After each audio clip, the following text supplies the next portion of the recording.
Assalamualaikum warahmatullahi wabarakatuh. Alhamdulillahirabbil alamin. Para sahabat sekalian, kita punya beberapa kisah para nabi, para rasul, juga para sahabat yang dapat kita jadikan teladan bagi kita. Alhamdulillah hari ini bisa bertemu lagi. Kita hari ini akan mencoba membuka kisah tentang sahabat Rasulullah yang bernama Julaibib. Namanya ya Julaibib, hanya Julaibib. Biasanya di Jazirah Arab sana, kalau sebuah nama itu diikuti oleh nama orang tuanya di belakang. Misalkan ada Ali bin Abi Thalib, ada Utsman bin Affan, ada Umar bin Khattab dan lain-lain. Ini hanya namanya Julaibib karena sahabat ini yang tidak diketahui nasabnya tidak jelas, putra siapa dan dari mana. Dan sahabat ini tinggal di Masjid Nabawi, rajin untuk sholat berjamaah dan juga rajin untuk mencari ilmu thalabul ilmi bersama Rasulullah. Berusaha memperbaiki dirinya karena ingin mendapatkan yang terbaik untuk masa depannya. Sekalian, Julaibib hanya nyaman Julaibib. Secara fisik pun Julaibib ini tidak seperti orang jazirah yang lain yang tinggi besar. Julaibib lebih kecil dan wajahnya pun tidak bagus, tidak cakep, dan kulitnya pun lebih hitam dibandingkan dengan Bilal bin Rabah. Kalau kita bisa katakan sudah kecil, kulitnya hitam, nasabnya jelas, dan juga miskin begitu. Tidurnya pun berbantalkan tangan, kasurnya pun pasir. Suatu hari Rasulullah mendatangi Julaibib ini dan menanyakan sesuatu hal. Hai Julaibib, apakah kau ingin menikah? Kemudian Julaibib pun terdiam dan mencoba untuk menjawab apa yang ditanyakan Rasulullah. Ya Rasulullah, apakah ada orang tua yang mau menikahkan anaknya dengan saya? Orang Jawa, Julaibib ini iso rumangsani, sudah miskin, tidak cakep lagi, tidak jelas nasabnya. Dia tidak menjawab apakah mau atau tidaknya. Rasul tanya lagi, Julaibib, apakah kau ingin nikah? Julaibib juga masih sikapnya sama. Apakah ada wanita yang menikah dengan Rasulullah? Yang berikutnya tanya lagi, Julaibib, apakah kau ingin nikah? Ya, tentu saja Rasulullah. Kemudian dibawanya Julaibib bin Rasulullah kepada sahabat yang lain yang dikenal juga cukup kaya di Madinah, punya putri yang cantik. Waktu itu Rasulullah datang mengambil sahabatnya, sahabatku, aku melamar putrimu. Nah, sahabat ini spontan membayangkan yang melamar Rasulullah akan jadi menantunya. Ya Rasulullah, aku serahkan putrimu padamu kalau ingin melamar putriku. Tapi Rasulullah belum berhenti titik di situ. Tapi melamarnya bukan untuk aku, tetapi untuk Julaibib. Sahabat ini kaget, untuk Julaibib? Karena semua tahu siapa Julaibib. Kemudian sahabat ini bilang pada Rasulullah, ya Rasulullah, aku punya istri dan anakku punya ibu. Akan ku diskusikan dulu dengan istriku dan ibunya dari putriku.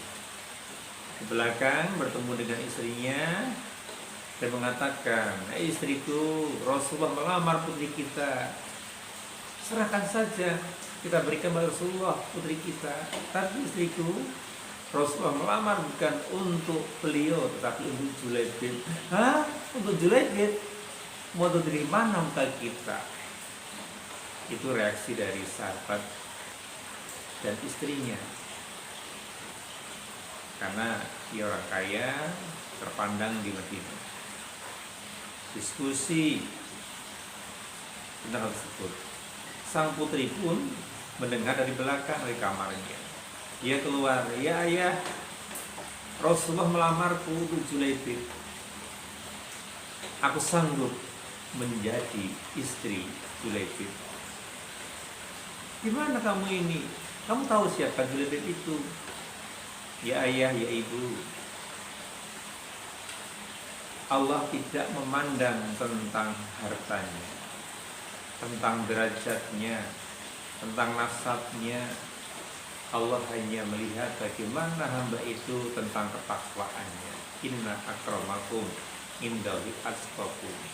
Aku sanggup ayah ibu menjadi istri dari Julaibib. Masya Allah.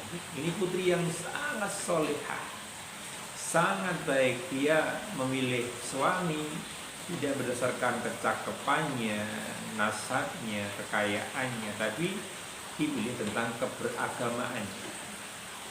Kemudian sang anak pun juga matur dengan sang ayah dan ibunya bahwasanya Rasulullah tidak akan membuat celaka umatnya, termasuk melamar saya untuk Julaibib. Saya yakin banyak kebaikan di situ. Masya Allah, ya, ini wanita sangat-sangat solehah.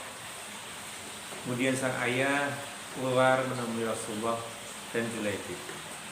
Ia katakan, Rasulullah, anakku, putriku sanggup menjadi istri Julaibib. Mendengar hal ini, Julaibib yang tadinya lapar jadi kenyang. Dan Rasulullah pun merasa senang juga. Mereka diskusi tentang kapan pernikahannya. Setelah ketemu perencanaan tadi, Rasulullah dan Julaibib kembali ke Nabawi. Di sana Julaibib pun berpikir, nanti menikah apa, dari mana biayanya dan sebagainya. Rasulullah pun tanggap hal itu, mengumpulkan para sahabat dan terkumpullah uang 100 dirham. Kemudian beberapa saat kemudian terdengar kabar bahwasanya Rasulullah akan ada perjuangan di medan Uhud. Julaibib yang sudah mempersiapkan untuk pernikahan, ada dua pilihan, mau nikah atau memenuhi panggilan untuk berjuang yang nanti ada iming-iming mati syahid di sana. Nikah kenikmatan di dunia, mati syahid bagaimana akhirat nanti. Julaibib pun membelanjakan uangnya bukan untuk menikah, tetapi untuk berjuang bersama Rasulullah di medan Uhud. Beli pedang dan kuda. Terjadilah peperangan itu, banyak para sahabat yang meninggal dunia. Dan Rasulullah menanyakan para sahabat yang lain, apakah kalian kehilangan teman-teman kalian, sahabat kalian? Sebutkan fulan dan sebagainya. Rasulullah bertanya, apakah tahu Julaibib ada di mana? Aku merasa kehilangan Julaibib. Para sahabat mencari dan ketemulah.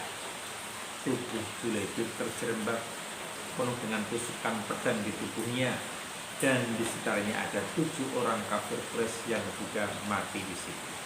Rasulullah menghampiri beberapa sahabat yang lain, dan Rasulullah pun merasa bersedih dan mengatakan, di hati Julaibib ada aku, dan di hati pun ada Julaibib. Kemudian prosesi pemakaman Julaibib. Rasulullah bersedih. Kenapa bersedih? Karena hari itu adalah hari rencana pernikahan Julaibib. Rasulullah pun juga sempat tersenyum. Kenapa tersenyum? Karena bidadari telah menanti kedatangan Julaibib. Bagaimana nasib wanita tadi yang sanggup untuk menjadi istri Julaibib? Kesolehan wanita itu terdengar di pelosok Madinah. Semua tahu kesolehan, dan laki-laki yang betul ingin meminang mereka. Alhamdulillah wanita ini hidup bahagia, hidup cukup bahagia dengan keluarganya, dengan suaminya. Kenapa? Berkat doa Rasulullah. Sewaktu wanita ini menyangguhkan diri menjadi istri Julaibib, Rasulullah berdoa, ya Allah, muliakanlah wanita ini, mudahkanlah jalan kehidupannya, angkatlah derajatnya, dan itu dikabulkan. Jadi, bapak sahabat sekalian yang ingin mendapatkan yang terbaik, perbaiki diri, insya Allah nanti akan mendapatkan yang terbaik di dunia dan juga di akhirat. Amin, amin, ya rabbal alamin. Assalamualaikum warahmatullahi wabarakatuh.